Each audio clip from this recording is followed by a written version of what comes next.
Hello again everyone. So the video about my shit on the Rockstar warehouse is currently uploading. As you can see, this shit takes ages when I do it with my camera.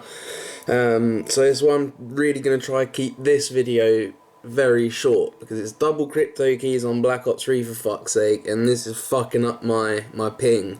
I'm lagging like a biatch up in here, so we're trying to get this mystery video done as quick as possible. So we are looking at this little boat which is in Sandy Shores. This is the lake that looks like the eye or the mask of the Ninja Turtle when we look at the map. Just a bit further north where Trevor is, over here where Trevor lives. So first of all, we're going to look at this boat, and why are we looking at this boat is because I was essentially fucking around with a few different ideas and theories. Wispy kind of asked me for some information, and I kind of planned to do this before he'd asked anyway, so I just kind of jumped on it and looked at what I could find out. And the subject I am speaking of is the 5-mile Epsilon pilgrimage. Now, this entire zone fits into the pilgrimage zone. Now, most of you have probably done this mission, but just as a quick recap, you have to walk 5 miles in the desert. After about 4 miles, I believe, Chris Fromage calls you, and that allows you to proceed to the next step of the Epsilon missions. So I'm not too sure exactly what I was trying to achieve. The main idea is because I understand what a pilgrimage is. I live in France, and anyone who does a bit of research, you'll know that a lot of Catholic pilgrimages take place in Europe, and especially France. So even as a young kid, like, I was exposed to that shit by other kids I went to school with, not myself personally, but a lot of kids I went to school with actually went on pilgrimages with their parents. It's a bit strange, but the principle of the pilgrimage is in some way, shape or form to suffer, to feel the pain, and therefore you're representing your will to worship, or if you see what I mean, because usually it's for a god or a higher figure. So anyway, keeping it to the point, a pilgrimage in a sense is something that's painful. It takes a lot out of someone. There's pilgrimages that take place in Mexico where the dudes literally fucking walk on their knees for miles, and they walk on their knees on hard ground. That shit's gotta hurt. Some of them arrive in very bad states, dehydrated, malnourished, completely delusional. So all that said, once again, you understand that a pilgrimage is not something that's supposed to be easy. So therefore my objective was to see how I could best explain putting a rubber band around your analog stick and a paperweight on your X button is a stupid fucking idea if you want to achieve anything in this mystery.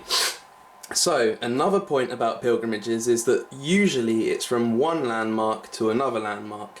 Therefore I was kind of out here in this zone trying to determine if maybe the full radius came to 5 miles. In fact, it's a lot more than 5 miles. Well, not a lot more, but it is more than 5 miles as far as the full radius goes. And on top of that, as I said, I was trying to look for landmarks that we might want to travel from 1 to and then backwards maybe again, that would, you know, eventually come to 5 miles total. But anyway, I'm not sure if we can call this a landmark, but what we can get from this is a few very, very crucial pieces of information. First one, straight off the bat, blue, white, red. French flag. Simple. Twist it this way, blue, white, red. French flag. That's the colours of the French flag. We've been over this before when it comes to Capital of Oro and when it came to the Da Vinci Code. 3 languages stand out when they come together. Those are Spanish, Italian and French, 3 European languages, and they form a universal clue like Wispy tells us all the time. So from that French flag we have the name here, Durutti, and you're right, I say a name. I'm going to show you exactly why I say a name. Basically it relates to this dude, and there is pretty much no doubt about it, a man called Buenaventura Durutti. His name alone, his first name, Good Adventure. Good Adventure. Mystery, adventure, who knows. Durutti, that's his name, as I said. And it says here, Jose Buenaventura Durutti Dumange. Dumange is French, and that means well, mange is eating and do is of, was an anarcho-syndicalist militant involved with the CNT, an anarcho-syndicalist, so he's an anarchist, and he is involved in an organisation called the CNT. We have a TV station in Grand Theft Auto 5 called CNT. To me, every time I saw it, I thought it was a pun on cunt, but as you're going to see here, I'm going to keep it very short, but we're going to try and remember this man, because we're going to have to come back to this eventually, and you're going to see why in just a second. I'm going to move on to another potential, this time maybe not so much as a landmark towards the pilgrimage, but definitely a potential clue for us to understand things that we've really not brought up too much before. And that clue, ladies and gentlemen, would be this one. Now this is something, and honestly I found what these were about 6 months ago, and my PC just like decided to reboot overnight for updates, and the next day when I woke up, like, I opened Google and didn't restore it for some reason, and therefore a lot of like the tabs that I had open, just I couldn't find them again. Long story, I probably could have if I really put my head to it, but I was confident that I would remember eventually, and it's taken me near enough 6 months to achieve that. So what you're looking at here, these characters appear quite a few times in the game. You can find them in the dam that opens up into the sewers, that sort of a big dam in the city that comes over underneath quite a few bridges, etc. I'm sure you all know what I'm talking about, full of graffiti, and a little thin strip of water right down the middle. So you can find them in a couple places in that dam. You can find them, I believe there's a skate park, they might even be on one of the ramps. You can find, they're quite well spaced out, but they're almost always, I believe, identical to this image. Even if they're not, that doesn't really matter. I just want to point out a couple of things here. The cross on this dude's hand, the arrow on this dude's shirt, the spray paint can that he has in his hand, the masks, the balaclava here, and the very important colours red, gold and green. Okay? So if you remember, red, gold and green is Boy George, the colour of his dreams, and the colour of his dreams, sorry, in the song Karma Chameleon.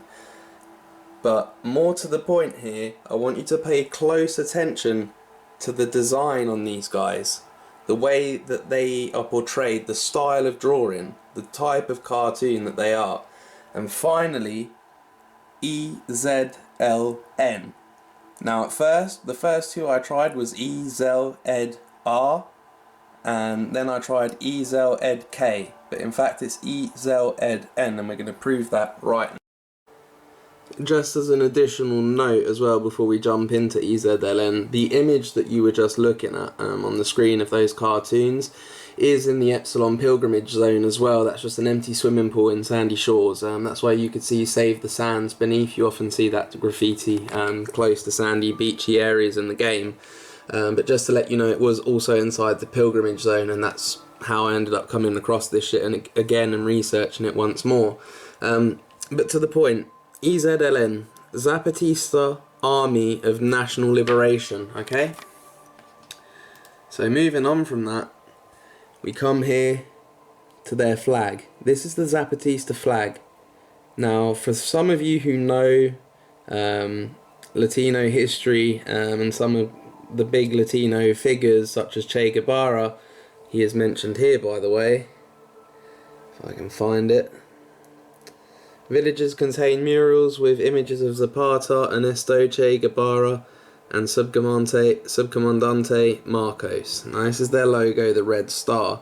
Now I'm not nitpicking here, but we all know there's a missing star in this game. For some reason they gave us one less star than the previous Grand Theft Auto video games had to offer, and to me that is still something that's quite odd. But as I said, we have to kind of keep this sweet and to the point, and we're just going to jump right down here to their ideology. And the thing that I pick out is right here. Okay, so elements of libertarian socialism and anarchism. So in their own way, these people are Mexican anarchists. And on top of that, they are direct descendants of the Mayan culture, the Mayan civilization. Something that, for example, Ron talks a lot about on his UFO radio show, weird thing that he has going on. He mentions them a couple of times. They're also, you know, when it comes down to pyramids and symbolism of the Mayan people were very, very interesting. So again, we were looking at Durruti, the guy who was Spanish and then moved to France, and he was an anarchist himself. And here we're looking at a different group, the Zapatistas, Mexican anarchists also. We're looking at, that's basically the correlation we have here between these two bits of information that the game is quite clearly showing us. So this is all well and good. I found EZLN, etc. And we're looking into this, and it seems like I'm not doing my usual thing. I'm not really going into the detail, and there's a very good reason for that, and that's coming at the end. So just kind of stick with me for now. But here's my point. I basically found this 6 months ago, and that's when I figured out what these things were, but I forgot what they were called. And these, as you can see, are in the exact same style of what we saw on my TV screen. So you have the same mask, the same eye, the EZLN on the t-shirt. This dude has the cross on his hand. This dude has the little arrow on his shirt, plus the graffiti can. Now you can see that in the video game, this character on the left has changed a little bit. This is also a Zapatista outfit. They don't all wear this type of balaclava. A lot of them wear this type. I don't know if it's worth mentioning, but it is reminiscent of, you know, drive-bys in San Andreas, etc. The type of bandana they wear here. Balaclava, sorry. And this one here as well is, you know, when it comes to the stuff that we got in the heist updates, etc., we can also wear these types of masks in the game. So I don't know, I'm just throwing that out there basically. The interesting thing again was the red, gold and green they chose to add on the character that we don't have in this image. And my point here is this is the only image that I could find of those very same characters that we have in the game, and it's from this blog called I1 Raimundo T. Reynoso, and I believe this guy is the artist that designed these three Zapatistas, and the title of these three Zapatistas is Los Tres, which is the three. So again, it brings us back to a certain ideology of the Trinity, Freudian Trinity also, id, ego, superego, etc. And just the Holy Trinity itself. But as I come down here on this guy's blog, you're going to see there's not much written at all. It said, I designed this limited edition print featuring a trio of my Zapatista characters for Hold Up Arts 1 year anniversary celebration. Each print measures 13 inches by 19 inches and is printed on 210 GSM archival paper. Available for now at Hold Up Art in Little Tokyo, info below. Hold Up Art, Los Angeles, California. Okay, so we're in LA. We're in our GTA zone as well. So he is an artist of the area. And these are the bigger images. So basically they're three separate designs that he made using this particular style of cartoon to represent this militant anarchist group from Mexico, the Zapatistas. And we have this directly in the game, so to consider it something we can ignore would be absurd in my opinion. So, you know, I didn't manage to find the answers that I would usually find for you guys, so I decided to think outside the box on this one, and this is going to kind of close up the whole idea of what we're doing here. And that is that I contacted this dude. I emailed him just today, and fingers crossed I'm gonna get a reply. I made sure I used my best words. I tried to not reveal too much of who I was or what I was doing, but also at the same time try and catch his interest. I'm just hoping that the email that I managed to find is still valid, because I can't find a Twitter for him, I can't find a Facebook for him. Those two platforms are much easier to contact someone on. But anyway, I've emailed him, fingers crossed. I hope we can get a response from him soon. In the meantime, I do know there's a huge Spanish community involved in this mystery, thanks to people like Sparrow Maddox and Christian, etc. I do get a lot of attention from Spanish individuals. If you have, not to appear culturally ignorant, but if you have any insight that I'm missing towards these characters, this history, I'm all ears. I'd love to hear about that. But again, like, you know, pretty much undeniable. As I said, the red arrow, the EZLN, the cross on the hand, the style, the eyes, the mask, it is literally the same artwork. Some of the questions that I intend on asking the dude is A, have you played GTA? B, do you know that your characters feature in GTA, or at least in GTA's own fashion, which is, again, very, very fucking similar for Rockstar, which kind of shocks me.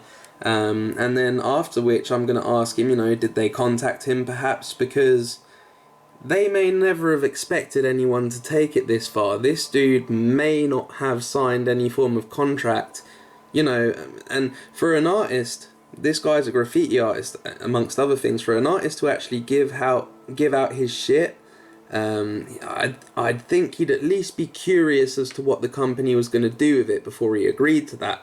And I'm hoping, you know, maybe we might get an answer that I couldn't find myself. So that's the main objective. Quickly before we go here, I had a quick look at a 12-minute documentary from Vice on the Zapatistas, and if you take a look at these dudes' artworks, it's all about a covered face and revealing only the eyes, hence why they wear these masks. I don't have to show you, I'm sure you can see it already. We have a great number of murals and just different signs and shit like that in the game that feature this type of design, this very colourful mural of a Latina woman probably, just the eyes like this. There's even a few in the city, and they're obviously a little bit more modern and makeup related, but it's just the eyes on the side of a building of a woman. You get this repeated quite a lot throughout the game, and if you were to watch that 12-minute documentary from Vice, it's on YouTube, it's very easy to find, based upon everything I've just told you. You will see that in their villages, the places they live, these murals are very frequent, and they are very similar to the artwork that we have in the game in certain areas. So this is all very convincing to me. I'm just not too sure on what exactly. So half of me is putting my faith in you lot, especially the Spanish community, to see what you can bring back to me, to see if what I'm missing, what I don't know, There's a lot of the web pages I looked for ended up being in Spanish as well. My Spanish isn't the best, I must admit. So anyway, besides the point, I hope the guy does reply to me. I will keep you all updated on the conversation if he does. And yeah, I hope you can dig the find at the end of the day, because, you know, without much to go on, I was actually able to find what these fuckers were after 6 months of having forgotten. But anyway, I hope you enjoyed the content for today, guys. I know it's a little bit different to usual, but we're going to be coming back very soon. Don't you worry. Again, until next time, take it easy and see ya.